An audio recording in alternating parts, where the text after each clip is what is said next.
Eu sempre esqueço de fazer isso. Outra coisa que eu esqueço de fazer com muita frequência é a chamada. Toda aula a gente faz chamada, e eu faço a chamada pelo Teams. Eu sei os momentos que vocês entraram na sala, que saem, vocês conhecem esse esquema, né? Então, lá, aqui no Moodle, assim que vocês entrarem nele, vocês vão ver, cada semana, qual o assunto que vai ser dado.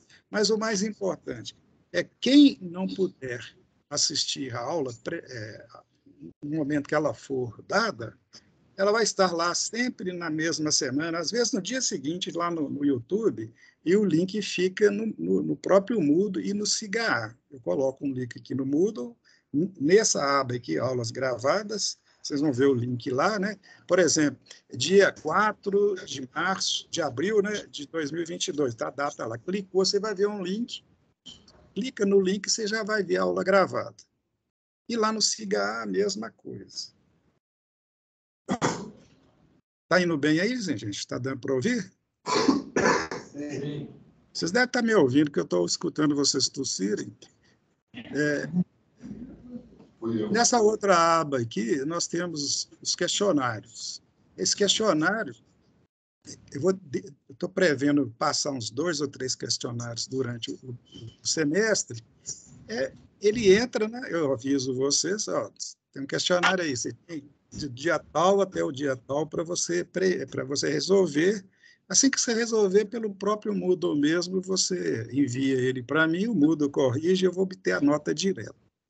Com relação às tarefas que eu vou passar aqui, também são as 2 ou 3 no máximo, a gente não tem muito tempo para isso, mas quando o assunto demandar, vale a pena colocar essa tarefa.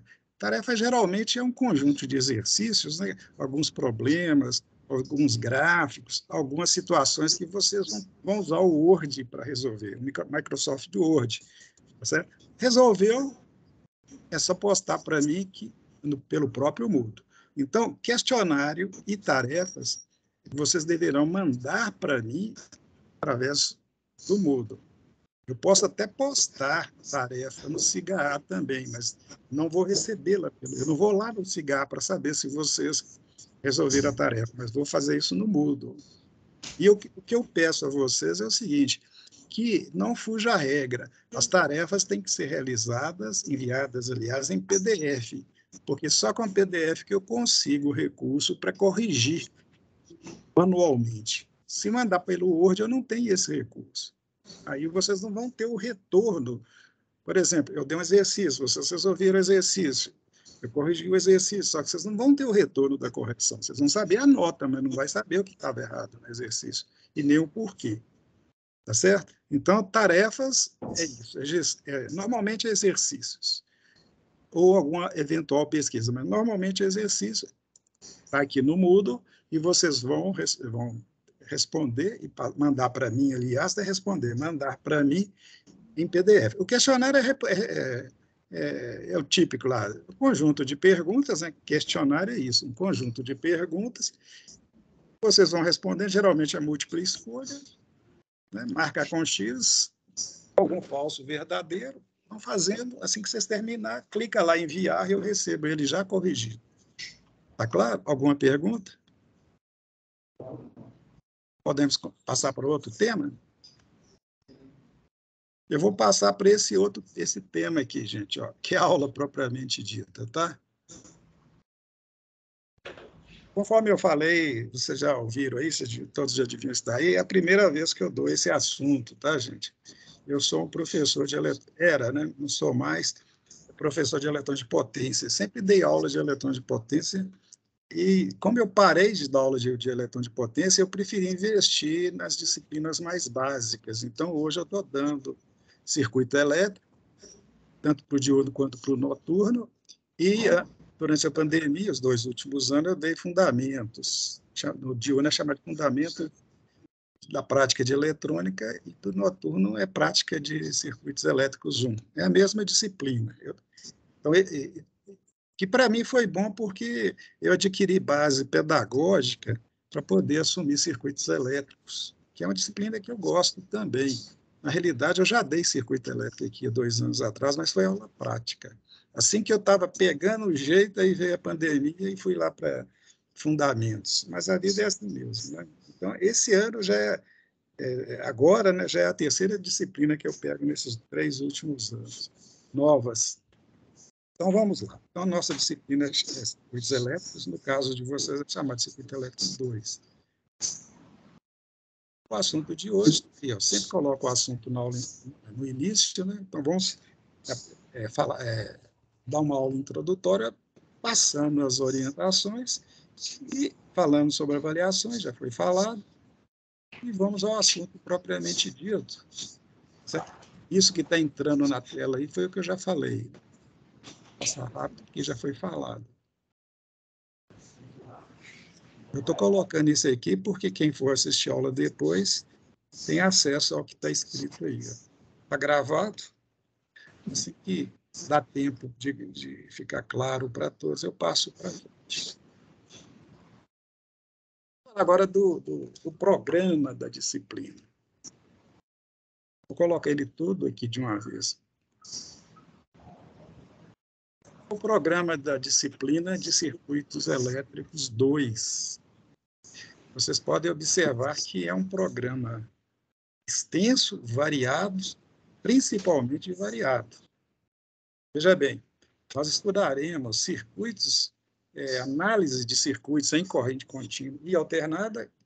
Na realidade, terminaremos aquela parte de corrente contínua que vocês viram no módulo passado e entraremos em corrente alternada. Eu vou fazer da seguinte forma, nós vamos entrar logo em corrente alternada. Quando a gente precisar de alguma coisa de corrente contínua, eu menciono e a gente faz o estudo.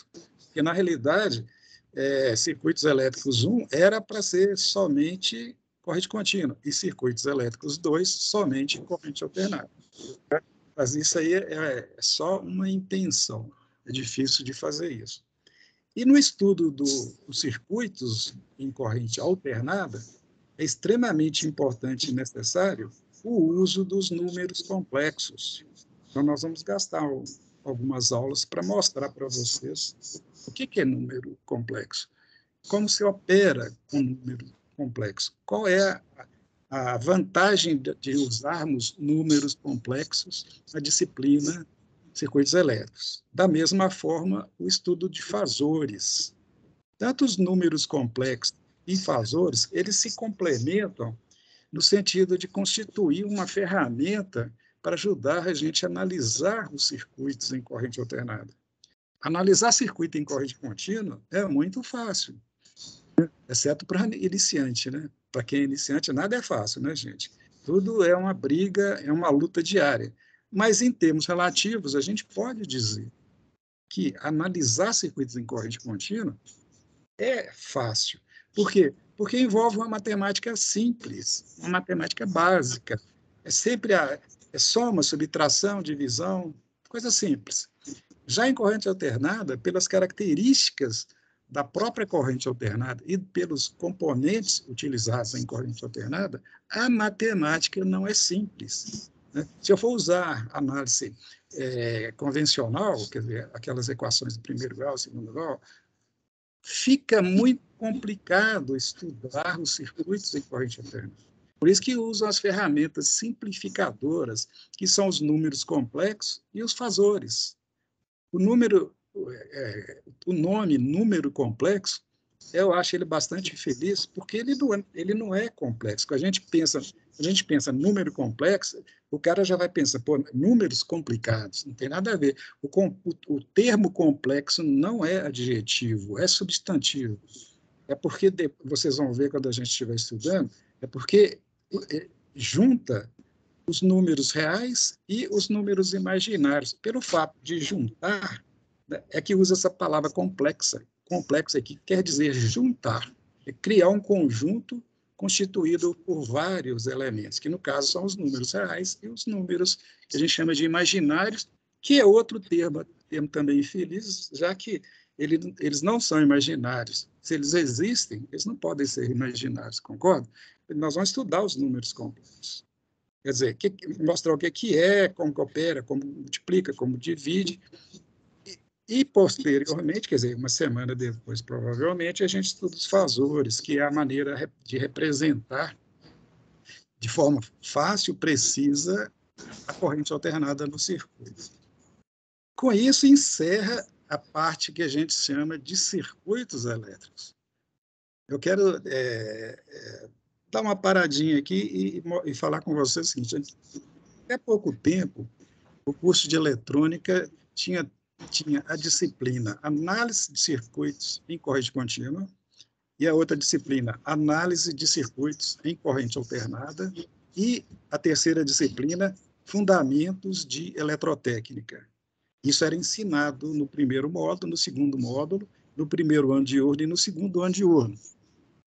Com a reformatação do curso, que já aconteceu várias e várias vezes, eu acho que tem que acontecer de novo agora, depois da pandemia, considerando as experiências que a gente teve com a pandemia, né, tem que se atualizar sempre. Bem, com uma atualização que houve algum tempo atrás, juntaram tudo, circuito elétrico em corrente contínua, análise de circuito elétrico em corrente contínua, análise de circuito em corrente alternada e eletrotécnica básica.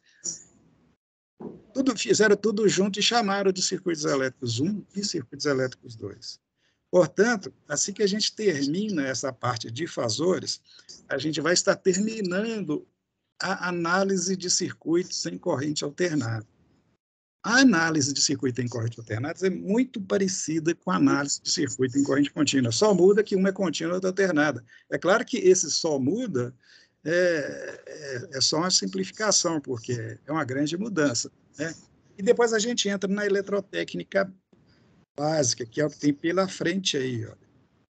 Transformadores, que a gente precisa estudar, porque eu utilizo, para quem trabalha com eletricidade, o transformador é fundamental, então a gente tem que conhecer. Não é só saber o que é um transformador, é conhecer o transformador. Qual que é a influência de um transformador em um circuito? Qual que é a influência de um circuito em um transformador? O que o transformador faz no circuito? Certo? Depois, sistemas polifásicos. O que são sistemas polifásicos? Por que a gente tem que estudar? Porque a distribuição de energia elétrica que está à nossa volta é feita através de redes trifásicas. Os retificadores que vocês vão estudar lá no terceiro ano, no terceiro módulo, desculpe, são retificadores polifásicos, geralmente retificadores trifásicos, que podem ser controlados ou não controlados, isto é, com diodos ou com tiristores. Vocês vão precisar dos conhecimentos dos sistemas polifásicos para trabalhar nesses quesitos aí. Da mesma forma, acionamentos elétricos. Só que o acionamento elétrico é uma disciplina mais característica, mais assim, qual que é a palavra que eu usaria? Mais desenvolvida, mais importante no curso de eletrotécnica. Eles estudam acionamentos elétricos durante muito tempo do curso dele. Nós não, nós vamos dar só o básico dos acionamentos. O que é, por exemplo, a ligação de um motor na partida, como é que se liga um motor na hora, um motor trifásico, né, na hora que ele começa a funcionar, na hora que ele para, etc, etc. Então, nós vamos dar os acionamentos elétricos e vou aproveitar a oportunidade, se a gente tiver tempo, aí vai depender do andamento das aulas, porque o programa não reserva muito espaço para a gente.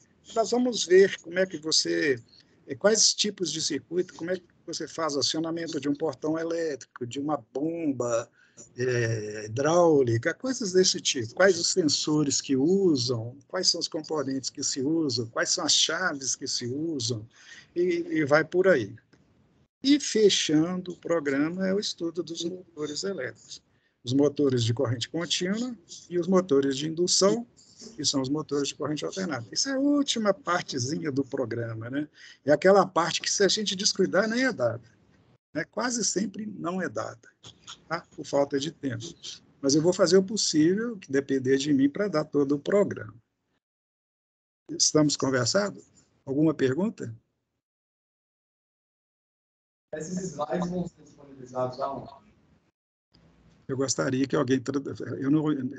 Há um problema já acontece, não entendi a pergunta. Esses slides vão ser disponibilizados aonde? Não tô... A aula que vai ser disponibilizada. Então, os slides são as aulas. Mas eu posso disponibilizar, porque não tem nada contra, não, tá, gente? Eu posso colocar lá no Moodle também, PowerPoint da aula. Beleza? Até faço isso com prazer, porque vocês nem imaginam o trabalho que a gente tem de preparar essas aulas. São horas, eu fiquei as férias inteiras preparando. Então, quando a gente prepara uma coisa e alguém valoriza, a gente fica muito feliz, não fica? Então, eu coloco eles lá, tá? Outra coisa, eu estou terminando de escrever uma apostila sobre esse assunto, sobre algumas partes desse assunto que eu vou disponibilizar. Isto é, vai ter uma apostila lá para vocês lerem sobre circuito de corrente contínua, sobre número complexo, sobre fasores, sobre transformadores, sobre sistemas polifásicos, sobre acionamentos elétricos e talvez sobre motores elétricos, se tiver tempo. Grande parte disso aí já está escrito e eu vou disponibilizando para vocês. O que eu preciso de vocês, gente, sinceramente, é que vocês leiam. Que leiam. Leiam, assistam às aulas e fiquem prestando atenção e fazendo as perguntas. E, eventualmente, responder um questionáriozinho e fazer uma tarefinha. Mas é importantíssimo que leiam. No semestre passado, quase que bati na turma do terceiro módulo. Eu só não bati que tinha pouca gente, só tinha 4 alunos lá assistindo aula. E bater em pouca gente é ser preso por pouco, né? Porque eu falei o semestre inteirinho com eles, aquela turma toda de 4 alunos, que eles tinham que estudar. Por que tem que estudar? Vocês me permitem dizer isso, gente? Quem está falando é um professor que já dá, que esse ano está fazendo 50 anos que dá aula. Então, eu tenho, vou dizer assim, não vou dizer que eu tenho moral para dizer isso, não, mas eu tenho cabedal para poder dizer que se vocês não estudarem, vocês não vão aprender. Vocês vão chegar lá no final do curso sem aprender, passando só Deus sabe como. E outra coisa, vocês entraram num curso que precisa ler mais que provavelmente os outros cursos do Cefet, porque a quantidade de conhecimento que existe na eletrônica é muito grande. E nenhum professor, nenhum curso pode ter a pretensão de passar para o aluno aquilo se ele não estuda. Isto é, passar só com a ida na aula, só estar com o ouvido ligado durante a aula. Não tem tempo para isso. Não há tempo assim, útil para ficar passando esse conhecimento. Então, vocês têm que aproveitar e ler. Os livros estão aí. O tio Google, né? Google, né? Está aí. As bibliotecas estão aí. Tem que ler, tá, gente? Sinceramente, tem que ler. Vocês entraram numa área tipo assim, vocês vão ter que estudar a vida toda. Eu estudo todo dia. Olha que eu já estou. Eu sou da primeira turma do curso de eletrônica. Eu entrei aqui como aluno em 1969 e falo com vocês, eu estudo todo dia. Claro que tem um dia ou outro que eu não estudo, mas eu posso dizer, assim, sem errar muito, que eu estudo todos os dias. Olha eu aqui estudando circuito elétrico. Tá certo? Olha eu estudando circuito elétrico. E olha que circuito elétrico é uma das matérias mais importantes para a disciplina que eu dou, que é eletrônica de potência. Provavelmente a mais importante. Entendeu? Mas é porque tem muito conhecimento embutido nas disciplinas, né? Que a gente não vê todo dia e tem que estar vendo. Ou então você fica anos sem ver, tem que ver de novo, ou então você nunca viu mesmo. Ainda mais agora, com esse advento da eletrônica digital, né, que fala de vento, que eu posso falar de vento porque quando eu comecei não existia. Hoje é o que existe, né? E é muita coisa. Então tem que estudar, mas estudar é bom, aprender é bom. Né? Uma coisa que a gente pode falar que é a praga do curso, que é ter que estudar a vida toda, por outro lado, é a bênção do curso, porque é assim que a gente vive. Aprender é bom demais. Entendeu? Eu estou falando o que eu penso, não é demagogia, não, tá, gente? Vocês gostariam de fazer alguma pergunta? Então, eu vou continuar, me permita aí. Vamos lembrar de algumas coisinhas que vocês já estudaram, só para esquentar a máquina, tá? Eu vou fazer essa primeira pergunta aí, ó. O que são sinais elétricos? Eu já respondi, não devia ter respondido, vou tirar antes que alguém leia. Pronto, tirei. O que são sinais elétricos? Antes de ter lido essa resposta que eu coloquei aqui, vocês pensavam o quê sobre sinais elétricos? Alguém poderia dizer? Gente, a coisa que eu mais gosto é quando alguém me interrompe para fazer pergunta, tá?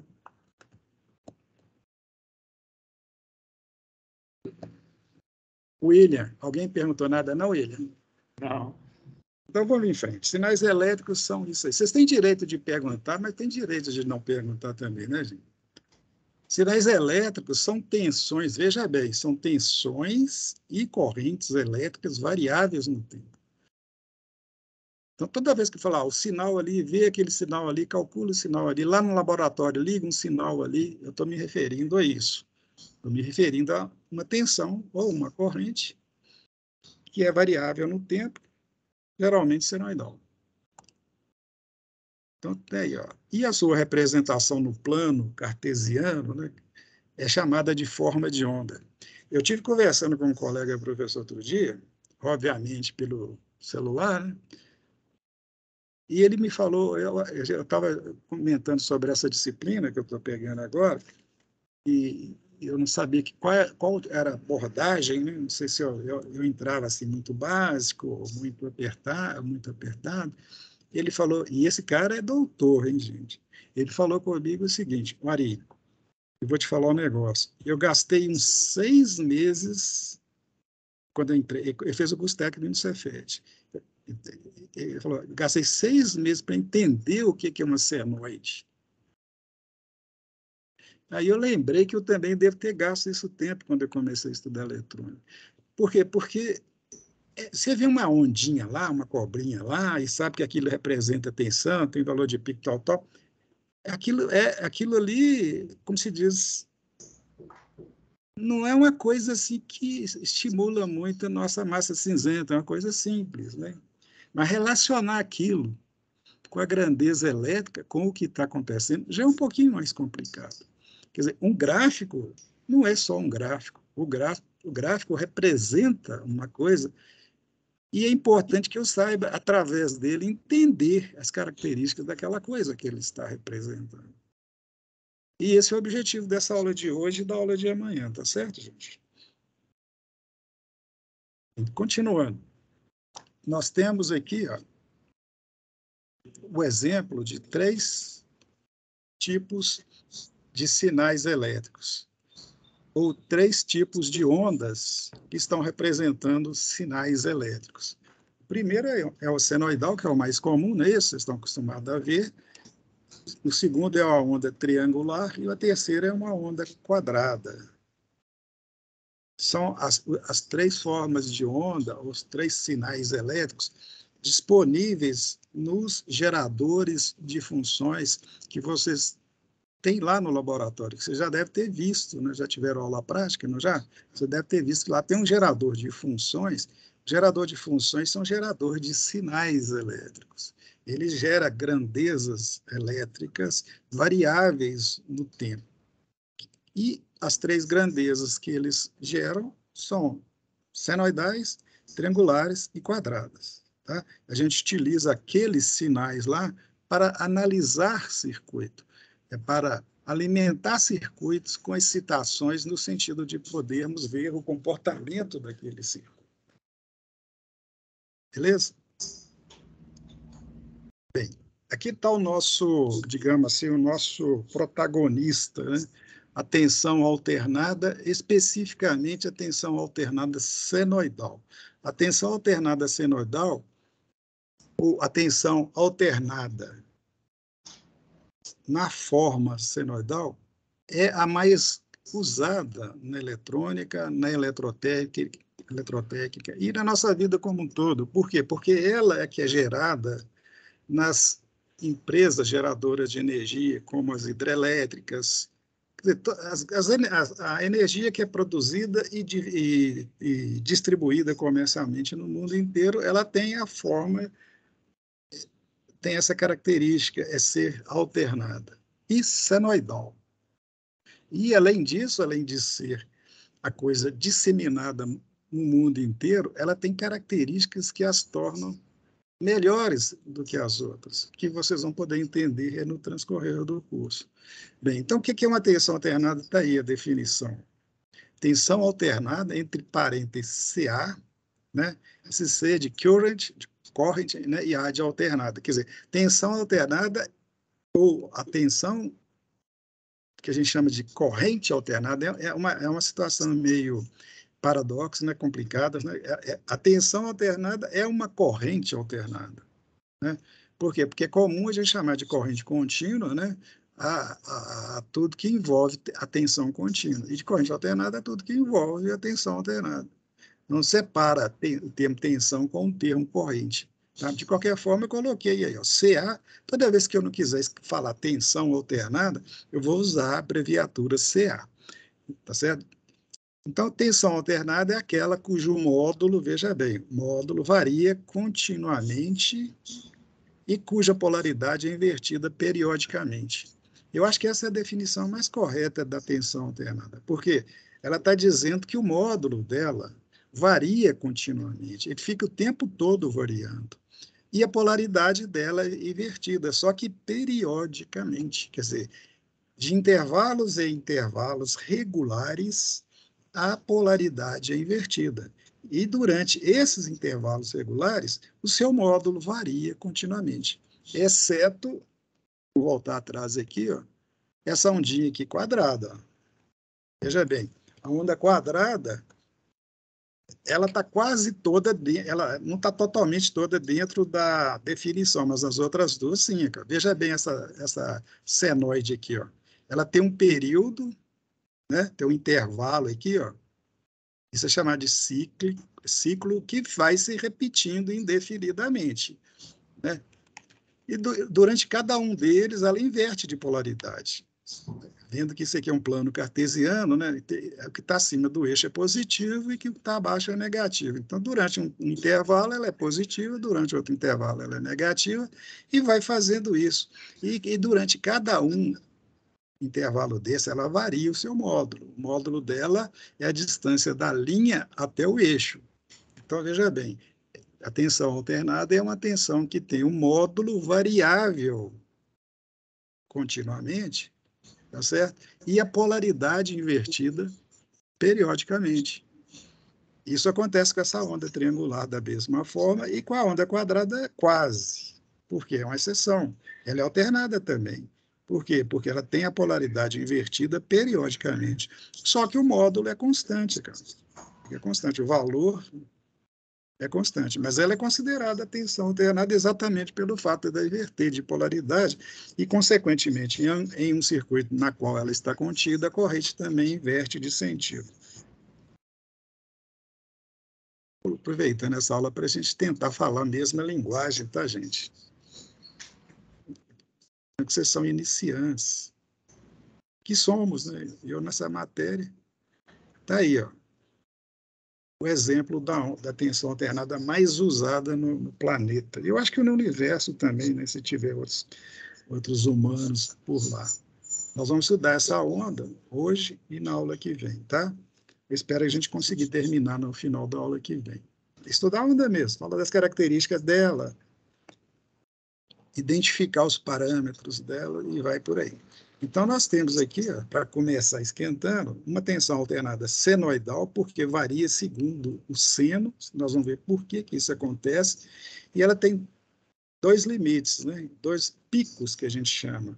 O pico positivo, que a gente chama de V máximo, V de tensão, e máximo, que é o valor instantâneo máximo da tensão. Da mesma forma, o negativo, menos V máximo, também conhecido como valor de pico. Essa graduação aqui nós vamos falar depois. Isso aqui é a identificação dela no eixo do tempo. É melhor falar depois para não complicar. E é o que eu acabei de falar. Beleza? Ela tem polaridades que se invertem alternadamente e valores instantâneos que ficam o tempo todo modificando.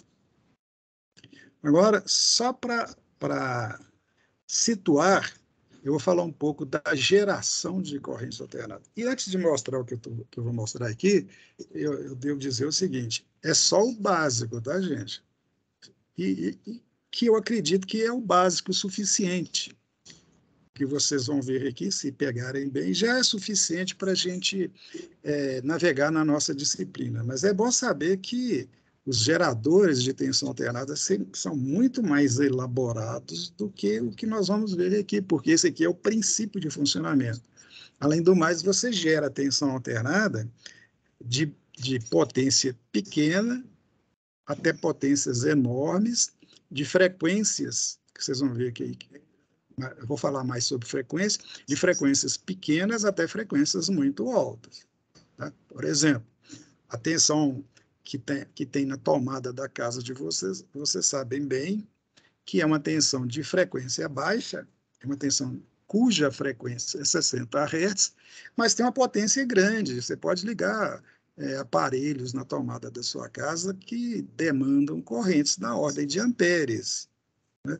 Mas existem situações de disponibilidade de tensão alternada na ordem de dezenas, centenas e milhares de amperes. Sendo ampere, vocês conhecem bem, é a unidade de corrente elétrica. E de tensão, que é a unidade de tensão também conhecido vulgarmente por voltagem, né? Na ordem de poucos volts até milhares ou centenas de milhares de volts. Tá certo? A transmissão de energia de tensão alternada, ela lá da geração, vamos dizer, lá de onde ela é produzida, né, da hidrelétrica, até nos centros comerciais, costuma ser na forma alternada, mas muitas vezes da forma contínua também. Nós vamos falar sobre isso posteriormente. Tem alguns pontos que transmitir tensão alternada, principalmente alta tensão, tem problemas técnicos aí, e eles retificam aquela tensão, isto é, transforma ela em contínua, transmite lá para a sua região, lá digamos, de Itaipu, não sei se Itaipu acontece isso, mas muitas e muitas hidrelétricas transmitem em forma contínua, e quando chega lá no centro urbano, passa ela para alternada de novo. Nós vamos entender por que isso depois. Mas são geradores mais complexos, obviamente, né, que para ser entendido, demandaria de um estudo mais elaborado do que o que nós vamos fazer. O que eu vou fazer agora é mostrar o princípio de funcionamento de um gerador que é válido para todos, mas é um princípio. E, para começar, vou citar aqui a lei do Faraday. Foi quando começou tudo. Antes do Faraday, só se conhecia a tensão contínua, que era produzida quimicamente, através de baterias, né, por exemplo. A energia elétrica era produzida em forma contínua. Através da observação, e nós do mundo, do planeta, devemos muito a eles, né? Aliás, a gente deve muito à ciência, né? Ao cientista, né? Senão já estaremos todos mortos de Covid, por exemplo. Tem que sempre bater palma para eles e agradecer. Eu agradeço muito a todos os cientistas que passam noites estudando e aos médicos também. Então, como é que a coisa começou? Olha bem, o que nós estamos mostrando para vocês aqui? Eu tenho aqui duas bobinas, vocês sabem o que é bobina, porque já estudaram no segundo módulo, no primeiro módulo, no semestre passado. Tem duas bobinas. A primeira bobina, ela está enrolada sobre um núcleo metálico e ligada a uma bateria, portanto, vai circular uma corrente contínua por ela e vai gerar ao redor dela um campo magnético, não é mesmo? Aí você já sabe, vai ter linhas de força envolvendo essa bobina em todos os sentidos e direções. Então, vai ter um campo magnético em volta dela. A outra bobina, parecidinha, né, só que tem um diâmetro maior, mais larga, né? Ela tem um núcleo oco. A primeira é um núcleo metálico, a segunda é um núcleo oco de material não magnético, por exemplo, papelão. Essa mãozinha aqui, que não é a minha, nem do Faraday, está simplesmente aproximando essa bobina da outra, tá? A seta está indicando isso.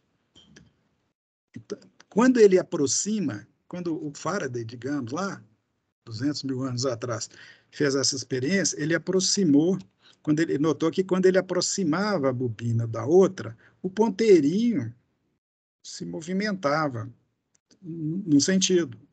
E quando ele distanciava, quando ele voltava, o ponteirinho defletia, se movimentava em sentido contrário.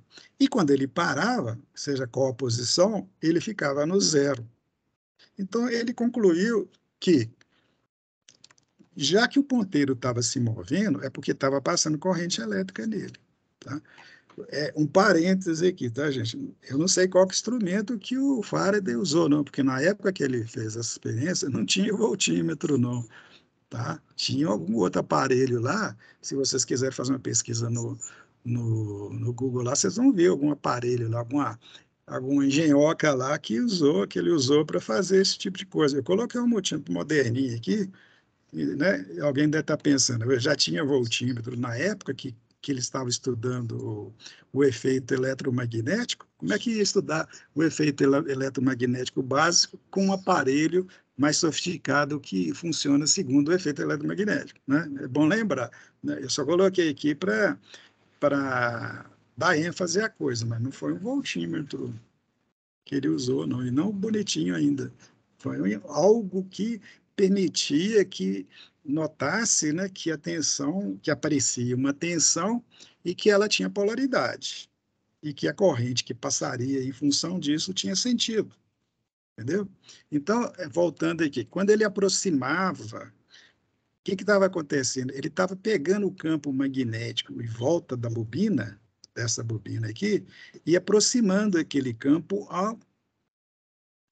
a outra bobina, quer dizer, ele estava fazendo com que o campo magnético desse ímã gerado aqui, ó, eletricamente, cortasse, entre aspas, as espiras da outra bobina. E tanto na hora que ele estava indo, quanto na hora que ele está voltando. Então, ele chegou à conclusão que quando há um movimento, está escrito ao lado aqui, um movimento relativo entre o campo magnético e uma bobina estacionária, na bobina é produzida uma força eletromotriz. Isso é chamado de indução magnética, a geração de uma tensão elétrica produzida, né, por um campo magnético. Só que o campo magnético tem que ser variável. Não se gera uma força eletromotriz se não tiver essa variação. E essa variação pode ser tanto movimentando o campo elétrico ou fazendo com que o campo seja variável. Você pode fazer um movimento físico, né, aproximando a bobina, mas você pode fazer também, sem tirar a bobina do lugar, variando a corrente na bobina. O efeito é o mesmo. Por quê? Porque o importa é que haja uma variação, que haja algo variando, ou a posição do campo magnético, ou a intensidade do campo magnético. A gente chama isso de cortar a bobina. Esse cortar é, digamos assim, as linhas de força magnética, ou linhas de campo magnético, cortar as espiras da bobina. Esse efeito é o efeito que produz a tensão. E tem que haver esse movimento, tanto que quando a mão para, seja lá dentro ou em qualquer posição aqui, o ponteiro marca 0, tá?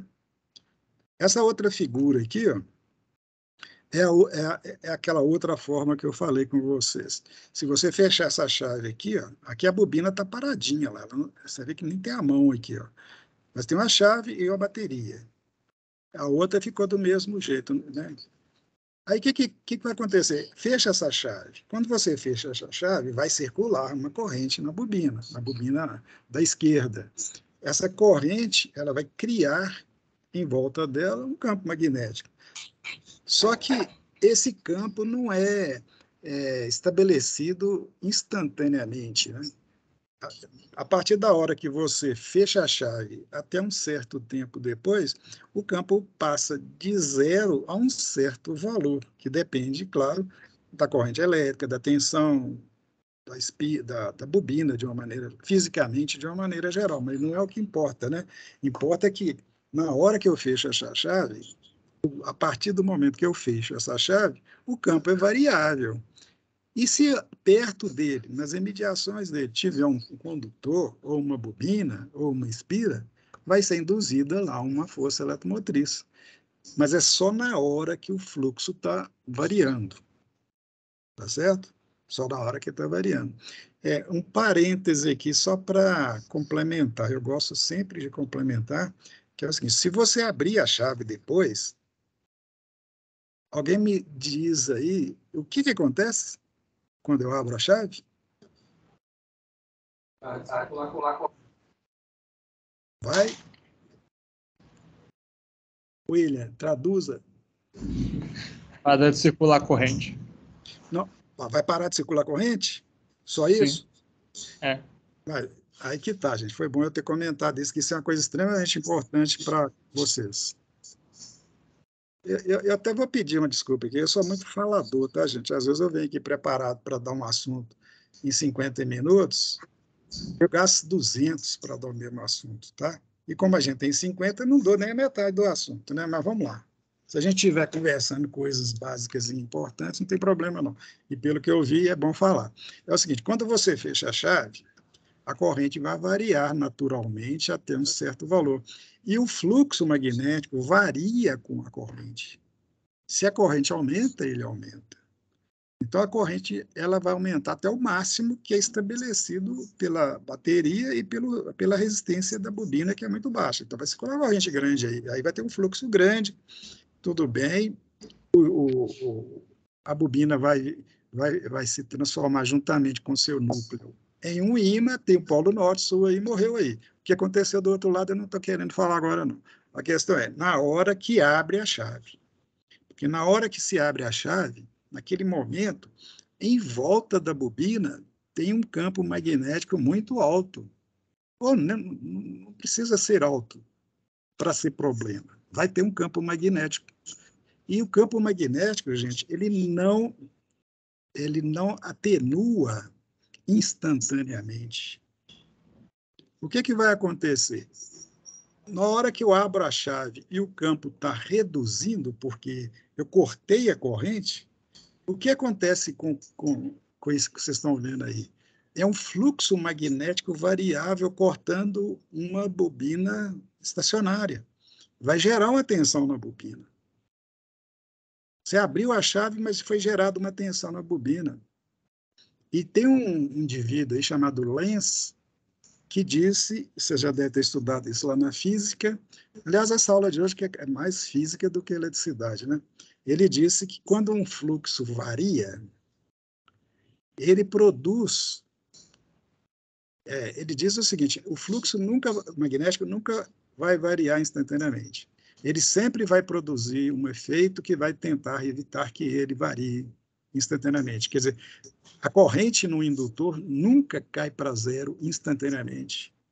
Porque se ela tenta cair para zero, porque eu abri a chave, o fluxo tenta reduzir. Só que quando ele reduz, ele gera uma tensão na própria bobina. E o valor dessa tensão depende da velocidade com que o fluxo vai reduzir. Quanto mais rápido o fluxo reduz, maior é a tensão. O que vai acontecer? Vocês vão ver depois, ela tem polaridade contrária à tensão da bateria e se soma com a tensão da bateria. E essa tensão aparece onde? Nos terminais da chave, porque aqui é um circuito aberto. Vocês que já estudaram lá em corrente contínua vão saber, ó, tem um positivo da bateria, digamos que seja esse aqui, ó, está ligado nessa outra fonte aqui que tem polaridade contrária. Essa fonte é qual? É a fonte geradora de energia da bobina pela variação instantânea do fluxo. E essa tensão aqui, ela tende para o infinito. Por quê? Porque o fluxo tende a cair num tempo zero. Quando o fluxo tende a cair no tempo zero, a tensão produzida tende a infinito. Vai existir no que restou para o circuito, que é esses dois terminais desconectados aqui, ó, a aplicação dessa tensão. E essa tensão é alta. O que ela produz aqui? É um arco voltaico. Então, toda vez que você tiver uma bobina, seja com pouca espira, seja com muito, não precisa de ser muita, não. Algumas espiras já dá. Quando você abre o circuito, vocês nunca observaram que dá um foguinho, não? Alguém já observou? Pega um fio, enrola ele, evidentemente um fio enrolado, dá umas 20 voltas lá e liga numa pilha e fica abrindo e fechando. Vocês vão ver que vai dar o foguinho. Aquele foguinho, gente, É porque a tensão na bobina ela é muito alta. E ela sendo muito alta, ela ioniza o ar em volta dos contatos aqui, ó. E quando ela ioniza o ar, o que é o ar ionizado? O próprio não está dizendo, é um ar, é uma atmosfera, uma região que tem íons, que são condutores da eletricidade. Aí vai haver corrente. A chave abre, mas tem corrente. Como a corrente é grande, porque a tensão é grande, dá o fogo, né? Entendeu? E tem que dar esse fogo, porque senão, como que a energia que estava armazenada na bobina, a energia que era elétrica da bateria, que foi transferida para a bobina em forma magnética, como que essa energia iria atenuar? Você sabe que energia, você não cria energia, você transforma energia. O que houve aqui é uma energia elétrica criada quimicamente na bateria, que depois foi transformada em energia magnética. Então, aqui fica uma energia magnética. Você consegue fazer essa energia cair para zero? Você tem que transformá-la numa outra forma de energia. Qual é a outra forma? É o calor produzido aqui na chave. É o foguinho que deu aqui. Aí você transferiu para o foguinho a energia que estava armazenada no indutor, tá certo? Então, guarde bem, energia não se cria, se transforma. Vamos continuar? Vocês estão pegando a coisa, gente? Sim. Beleza. Eu acho que eu ouvi alguém falar que sim. Bem, antes de continuar, veja essa figura aí, antes de chegar lá no ponto que eu quero. Você já viu falar na regra da mão direita? Quem estudou isso na física vai lembrar. Vamos ver aqui. Ó. Vou dar uma ajudinha para vocês lembrarem. O que eu tenho aqui? Dois polos de um ímã. Imagina um ímã em forma de ferradura. Ele tem dois polos, o polo norte e o polo sul, defrontando. Portanto, há linhas de força saindo de um polo para o outro. Normalmente, você usa o sentido do polo norte, convenção, né? Norte para o sul. Então, essas setas retinhas aqui, ó, elas estão representando as linhas de força, ou linhas de campo, né, melhor dizendo, que saem do polo norte para o polo sul. E eu estou considerando aqui, só para a questão de análise, que o campo é uniforme, que o campo magnético é uniforme. O que é um campo magnético uniforme? Campo magnético uniforme é um campo cuja intensidade, esse B aqui, ó, esse B aqui com uma setinha, cuja intensidade é a mesma em qualquer ponto. Então, se você medir a intensidade do campo, você vai ver que em qualquer ponto ela é a mesma. Isto é, a quantidade de linhas de força se distribui uniformemente nessa região aí. E entre esses polos tem um condutor, Raquel. Na realidade, é um pedaço do condutor. Está desenhado aqui só o pedaço, tá, gente? Só o pedaço, que é o pedaço que interessa. Por quê? Porque é o pedaço do condutor que está mergulhado no campo magnético. O resto do condutor, à esquerda ou à direita, não importa porque está fora do campo magnético. Interessa para a gente aqui o que está sendo influenciado pelo campo magnético. Essa seta aqui com V para cima é o vetor movimento do condutor. O que significa isso? Que esse condutor está sendo movimentado para cima. Tá certo? Então, sempre que esse condutor for movimentado, o que vai acontecer? Eu disse antes que se você tem um campo magnético fixo e movimenta o condutor, ou tem um condutor fixo e movimenta o campo, você tem aquilo que eu falei que a interação dos dois, ou movimento relativo. Quer dizer, tanto faz você movimentar um ou movimentar o outro, o efeito é sempre o mesmo, é a produção da tensão. Por quê? Porque o condutor vai cortar linhas de força do campo, ou as linhas de força vão penetrar o condutor, entre aspas, que é a mesma coisa. Desde que haja isso, o que vai acontecer? Vai existir uma força que vai tender a fazer com que os elétrons daquele condutor, ou daquela parte da bobina que eu falei há pouco, que os elétrons dela se movimentem Porque o condutor, vocês sabem bem, ele é constituído por elétrons livres. Se tiver uma força que faz com que eles se movimentem para um certo lugar diferente, ele sai da região de ação do núcleo do átomo. Ele já era livre, mas ele estava dentro de um átomo eletricamente neutro. Mas quando você aplicou uma força, você retirou dali o elétron. Aí o átomo não ficou eletricamente mais neutro, porque o elétron vai ser um transportador de carga elétrica e o resto do átomo se torna uma outra carga elétrica com polaridade diferente. E esse efeito foi produzido quando? Quando você movimentou o condutor dentro de um campo magnético. Aí costuma-se dizer que o campo magnético produziu um efeito sobre o elétron. Não é bem assim. Guardem uma coisa lá da física. Elétron ele reage a variações de campo elétrico. Elétron não reage a variações de campo magnético. Só que o campo magnético vai criar ali um campo elétrico. Se o campo relativo é variável, magnético é relativo é variável, o elétrico que ele produz também é. Todo campo elétrico, gente, cria em volta dele, aliás, todo campo magnético cria em volta dele um campo elétrico. Se o campo magnético é variável, o elétrico é variável. Se o elétrico é variável, ele cria em volta dele, do campo elétrico, um campo magnético, e assim vai. É o princípio da transmissão das ondas eletromagnéticas. Então, o que está acontecendo é isso. É um campo elétrico que está fazendo o elétrico sair lá da região dele, da camada dele, e se tornar livre, fora.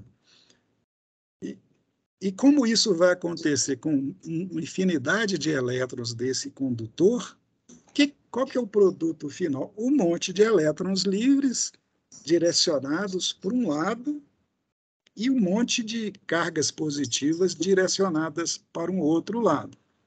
Obviamente, você sabe melhor do que eu, que elétrons podem não, porque elétrons se movem em condutores, por isso são chamados de condutores, porque são elementos que permitem que os elétrons se movam sobre ele. Mas as cargas positivas não se movem. Por quê? Porque as cargas positivas são o resto do átomo de onde você tirou aquele elétron. E ele é grande, pesado, está preso a uma estrutura cristalina rígida, então ele não sai do lugar. O elétron não, é levinho, malandrinho, então ele sai. Então, o que acontece? Os elétrons vão por um lado e do outro lado ficam as cargas positivas. Então, guarda bem, as cargas positivas não se acumulam no lado do condutor. Por que não acumulam? Porque elas ficam presas lá. Mas em relação aos elétrons que foram para o outro lado, aquela região onde ficaram as outras cargas fica positiva em relação, entende? Então, de um lado do condutor fica positivo e do outro lado do condutor fica negativo. Um com a polaridade, outro com a outra polaridade. Qual que é a consequência? É que nos extremos do condutor aparece uma diferença de potencial. Você sabe muito bem que fonte de tensão é simplesmente isso, uma diferença de potencial. São dois polos, sendo que um fica excesso de elétrons e no outro fica falta de elétrons, ou cargas positivas, tá? E eu entendo, eu vou falar o que eu entendo disso, não é o que o texto aqui está dizendo, não. Eu entendo o seguinte, que esse condutor, ele pode ser entendido como uma infinidade de micropilhas. E quando você movimenta o condutor no sentido, cada pilha dessas se manifesta, quer dizer, vai ter infinitas pilhas, com um lado é o elétron livre, do outro é o lugar que estava o elétron livre. E como elas têm sempre o mesmo sentido em termos de polaridade, quer dizer, ou fica sempre negativo à esquerda, ou sempre positivo à esquerda, depende do sentido de movimento do condutor, e elas estão em série. Então, aquelas infinitas pilhazinhas que são os elétrons livres, mas o seu átomo onde estão em série. E se estão em série, você soma. E a soma é a tensão que vai aparecer nos extremos do condutor. É a forma que eu entendo, entendeu? Então, quando você movimenta o condutor, você produz esse desequilíbrio lá nele, de tal forma que de um lado adquire um potencial e do outro o outro potencial. E se você quiser saber onde fica o quê? É usar a regra da mão direita, que foi instituída pelo tal Fleming aqui. O que ele diz? Você usa esse dedão aqui, ó, isso é lá da física, né? Esse dedão aqui que é o polegar, né? Ele vai indicar o sentido que você vai movimentar o condutor dentro do campo magnético. O indicador deve estar indicando, né, apontando para o campo magnético, o B aqui. Ó. Então, ele está apontando o sentido, a direção, melhor dizendo, das linhas de força. O dedão aqui, ó, é o sentido de movimento. Esse dedinho aqui, que eu não sei o nome, lá, né, se não me engano, não sei, esse dedão aqui, ó, vai indicar o sentido da corrente. Então, toda vez que você tiver essa situação, quiser saber qual que é o sentido da corrente, o sentido convencional da corrente, é só pegar sua mãozinha direita lá e fazer isso. Você sabe que o condutor vai ser deslocado para cima, põe o dedão apontando para cima. Esse dedão comprido aqui, ó, apontando para o polo sul do ímã, e esse outro dedo meio aqui, ó, que é o limpador de nariz aqui, parece, né? O limpador de nariz, eu disse assim, vai indicar para você o sentido que a corrente vai passar no fio, tá legal?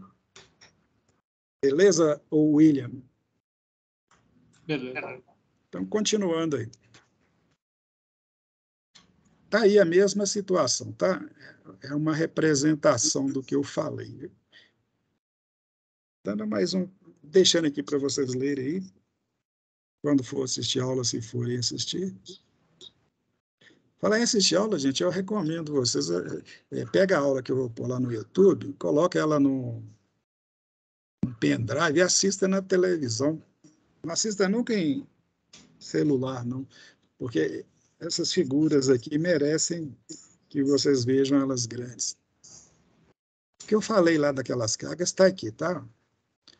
Nós temos aqui a representação que eu falei. Aqui está o condutor, desenhei com cor diferente.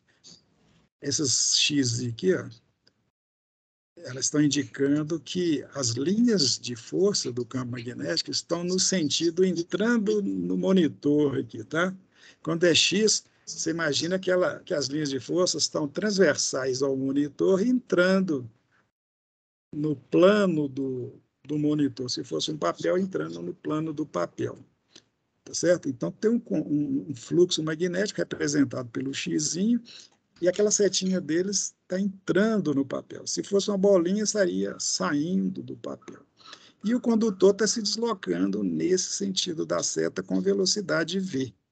E produzindo as tensõezinhas. Tá? A soma de todas aquelas micropilhas, né, produz um potencial, sendo que um lado fica positivo e o outro negativo. Essa representação aqui fica melhor, cara. Se você tem um monte de pilhas em série, nesse extremo você não tem a soma de todos os positivos e do outro lado a soma de todos os negativos, isto é, a diferença de potencial do elemento. É isso aí, eu acho que isso é mais didático. Então, nós estamos aqui, gente, com um pedacinho de fio, né, que gerou uma diferença de potencial porque ele se movimentou dentro de um campo magnético. Só para fechar aqui, ó, podemos concluir que o condutor se comporta como uma fonte de tensão. De fato, ele é uma fonte de tensão.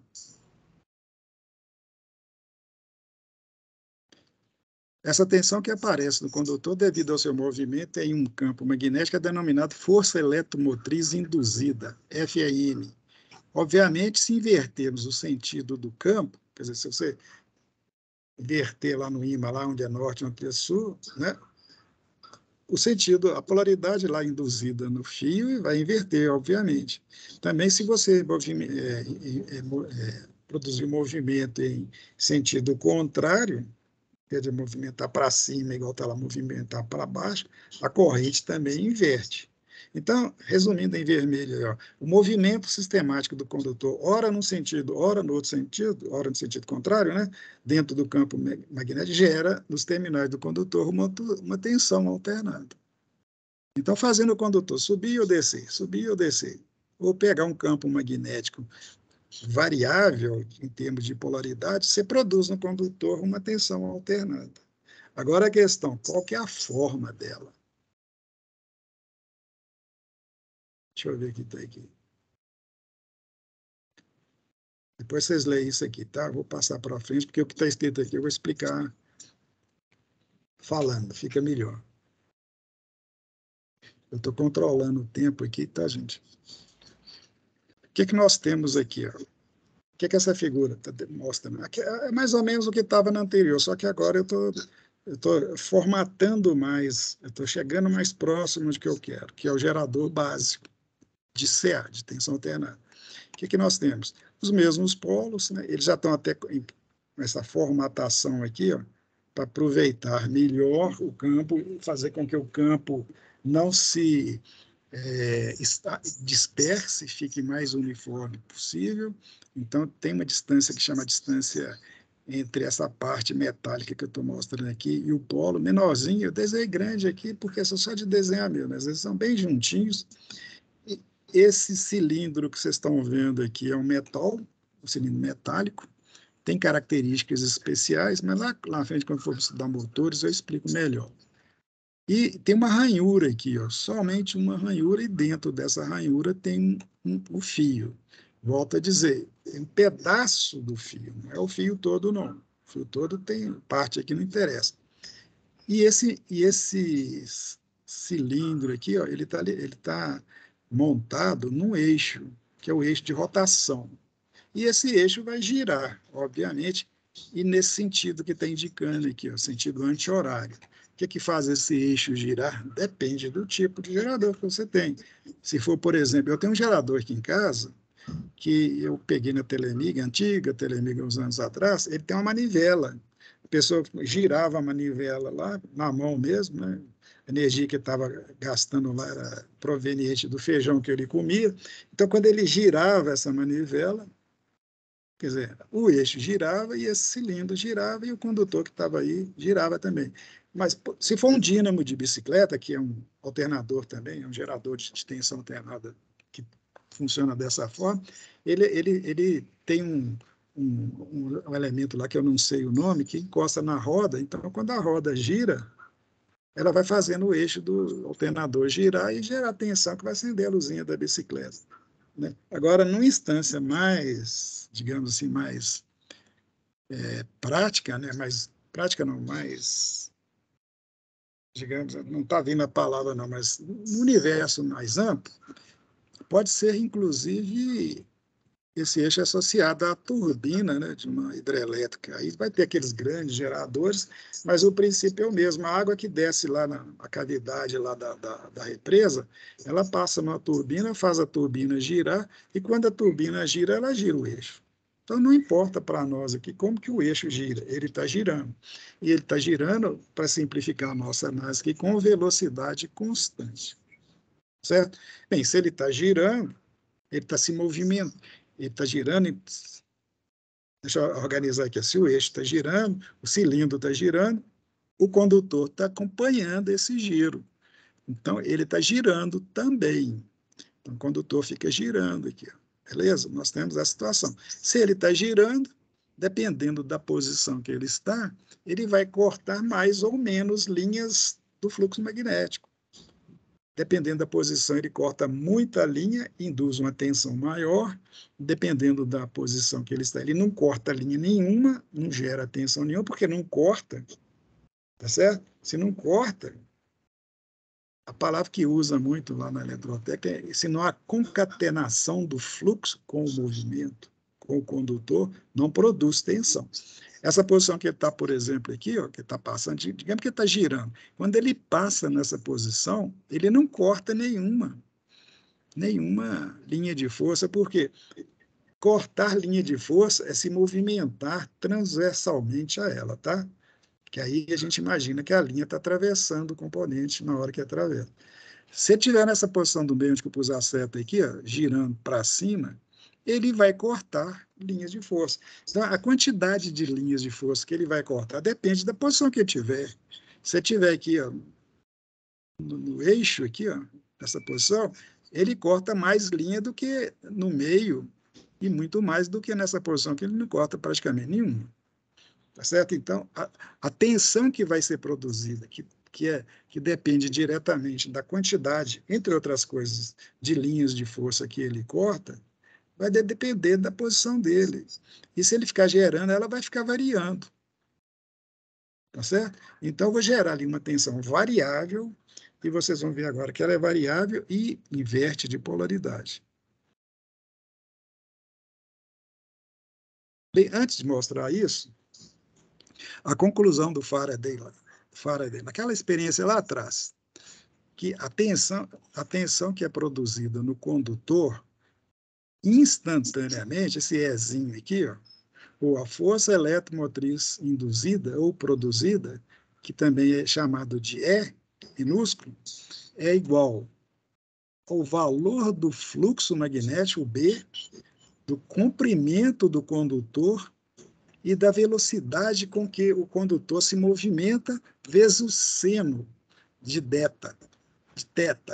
Sendo teta, vocês vão ver daqui a pouco para entender melhor, o ângulo entre o sentido de rotação, dado pela posição dele, e a posição central lá, vezes esse 10 a menos 8. Tá? Eu vou explicar melhor aqui. Essa é a equação básica da geração de energia. Eu vou passar rápido aqui, senão vocês vão ficar com raiva de mim.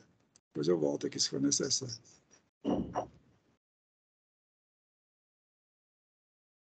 Essa matéria não é fácil não, tá, gente? Vocês vão me desculpar.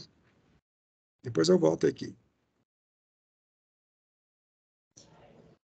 Às vezes você tem que dar uma corridinha lá na frente para depois voltar e vocês conseguirem entender melhor.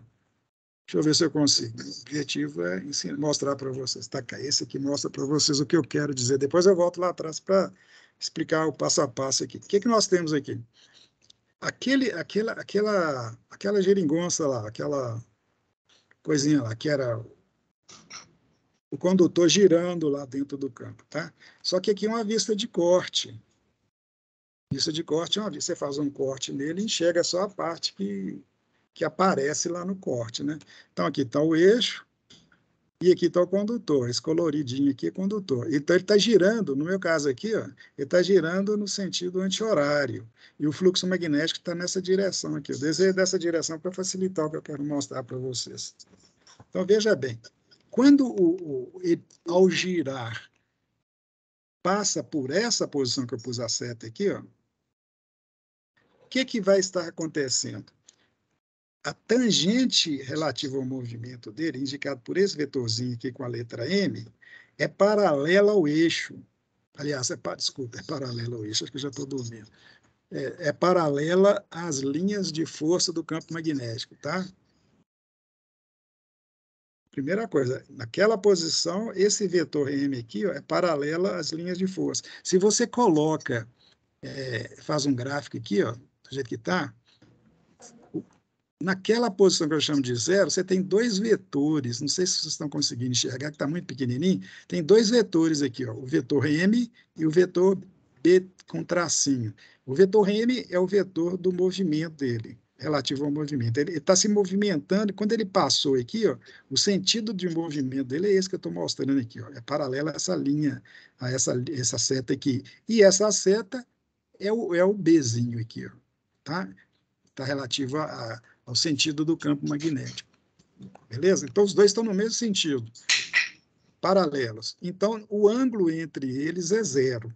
Quando o ângulo entre eles é zero, a tensão produzida é zero. Certo? Depois eu vou mostrar isso aqui melhor para vocês, como eu já disse. Aí ele continua girando.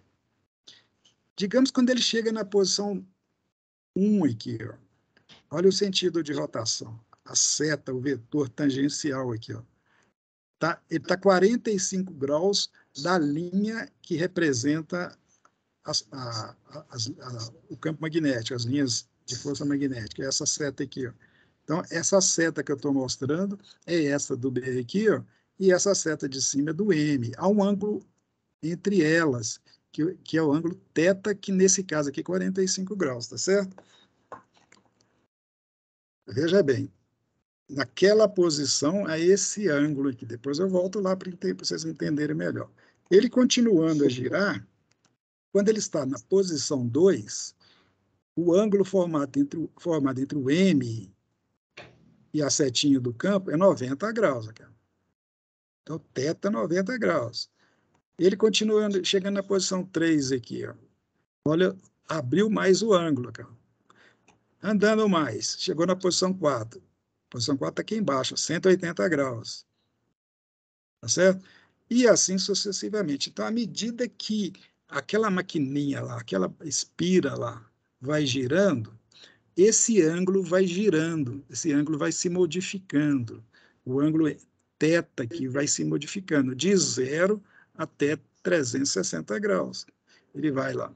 Dos exemplos aqui, ó, passa de 0 para 45, para 90, 135, 180, 225, 270 e tal. Cada posição da espira dá um ângulo diferente. Agora eu quero voltar lá para explicar isso para vocês. Qual que é a relação?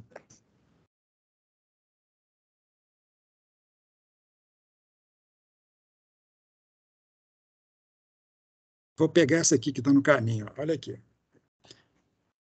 O que nós temos aqui? A tensão produzida naquele pedacinho de fio é igual ao campo magnético, a intensidade do campo magnético, que é constante, ao comprimento do fio que está imerso no campo magnético, que também é constante, e a velocidade V de giro dele, que também é constante. Porque quando eu fiz essa análise, eu já imaginei a velocidade constante, o comprimento é naturalmente constante, e o campo foi estabelecido como constante. Então, o produto de B, L e V, sendo cada um constante, é uma constante.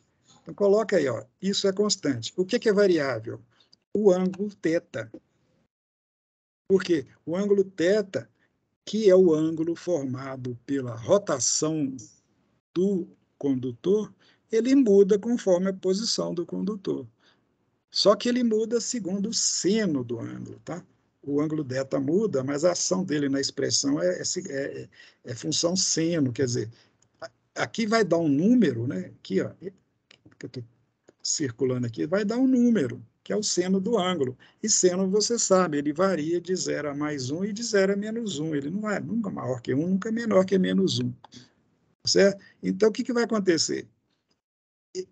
Outra coisa, esse 10 a menos 8 aqui não tem significado físico, não. Ele só foi colocado aí para que os valores que você utiliza nas unidades, segundo o Sistema Internacional de Unidades, para não dar um valor muito esdrúxulo, eles multiplicam por um valor para ficar assim, dentro de uma faixa normal, senão vai ficar um número muito pequeno, um número muito grande, então eles multiplicam, certo? Um fator aqui, no caso aqui não ficar um número muito grande. Mas, de qualquer forma, o que importa é que a tensão é produzida naquele pedacinho do condutor é igual a uma constante vezes o seno. O seno não tem unidade. Esse 10 a menos 8 não tem unidade. Então, o BLV é volt, porque está sendo produzida uma tensão elétrica ali. Então, vai ser produzida naquele pedacinho do condutor uma tensão em volts, que é igual a um valor constante vezes o seno.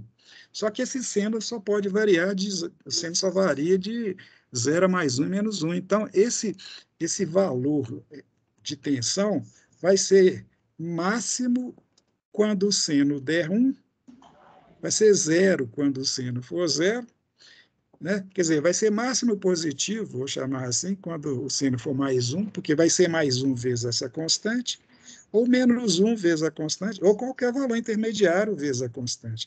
Então, à medida que aquela espira vai girando, vai sendo produzida uma tensão que é igual a uma constante vezes o valor do seno, igual a volts, cuja unidade é volts. Então, eu posso dizer que BLV é volt, e que é volt máximo, já que vai produzir uma tensão máxima quando o seno for máximo, e o máximo do seno é 1. Entendeu? Então, quando o máximo do seno for 1, o outro valor indica o valor máximo da tensão, que é o valor dele próprio, né?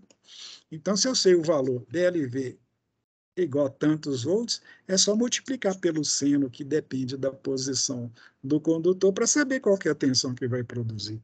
Agora, indo lá para frente, o que nós temos aqui? Ó? Na posição 0, nessa posição zero aqui, ó, o ângulo é zero. Se o ângulo é zero, é seno de zero. É BLV seno de zero. E o que é BLV? O valor da tensão. Vezes zero dá 0 volt. Então, quando o condutor passa nesse ponto, a tensão produzida entre os extremos dele é zero. Por isso que está aqui, ó, 0 V máximo.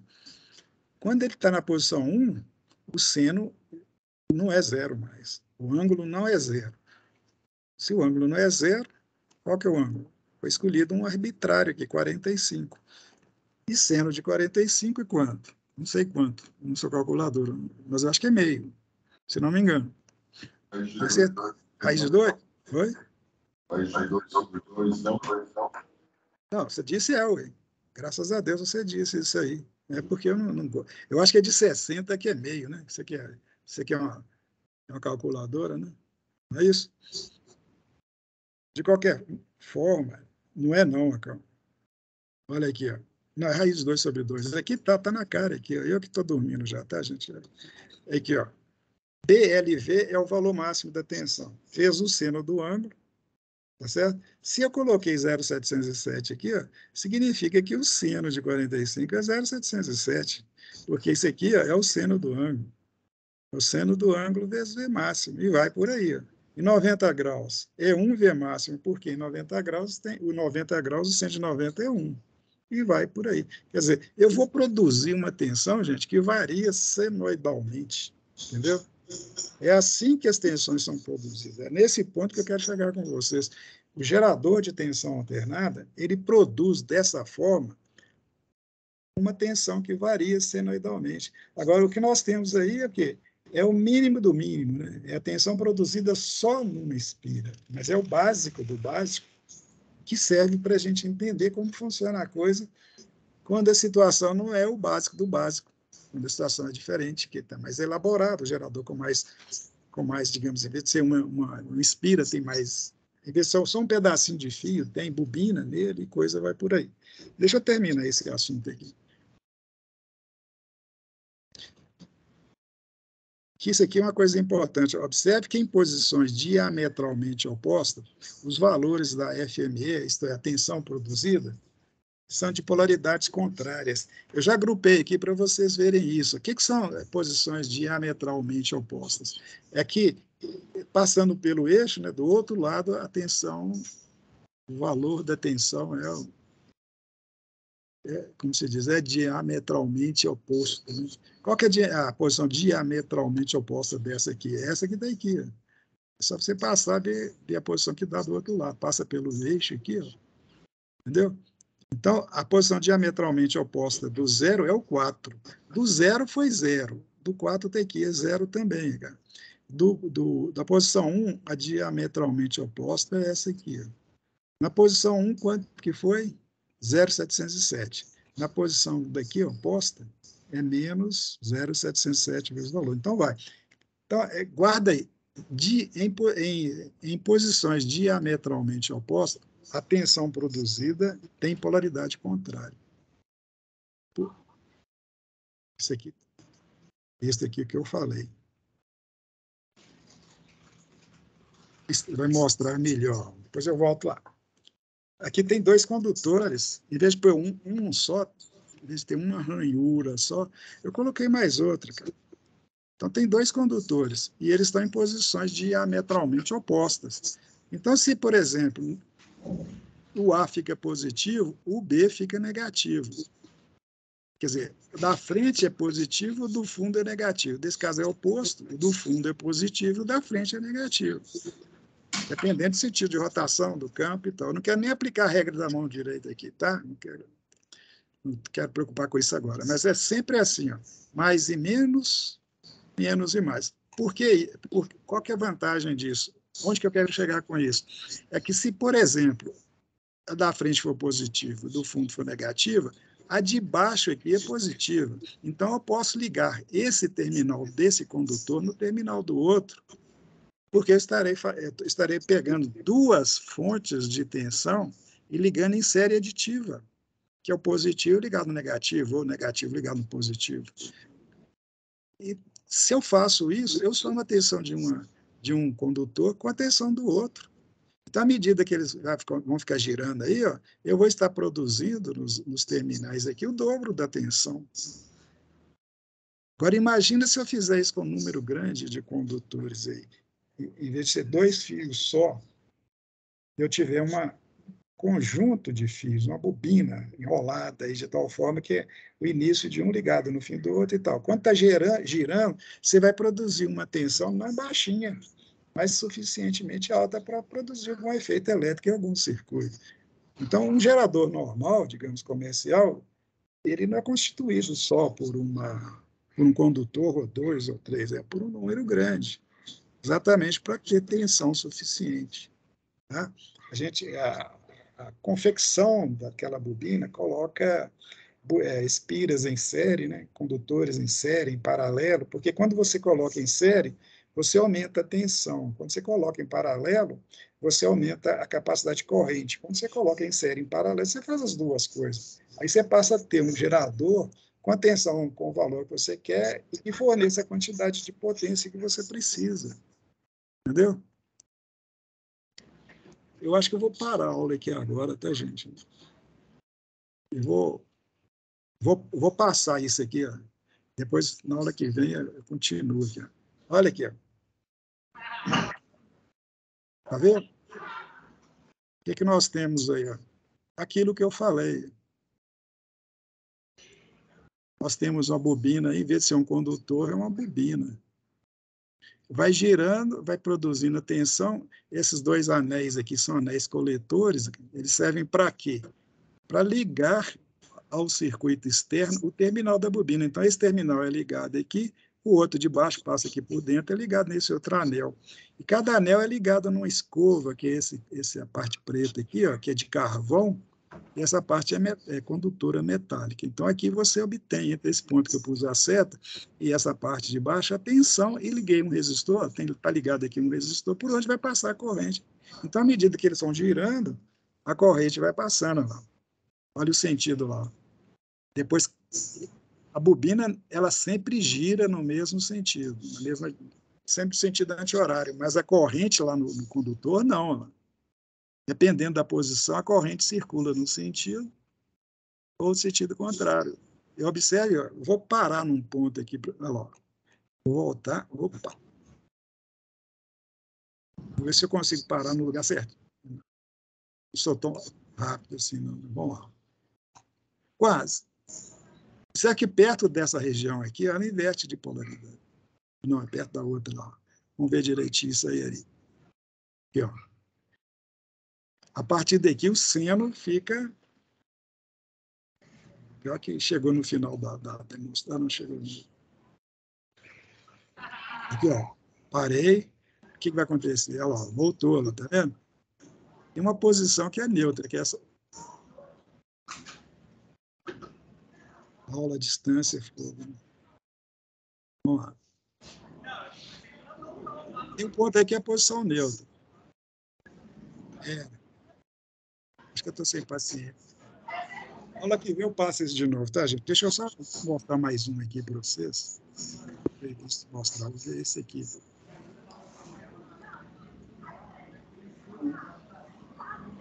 Isso aí não sou eu falando, não, gente. Vou até tirar o som. Tirar a voz desse caboclo daqui.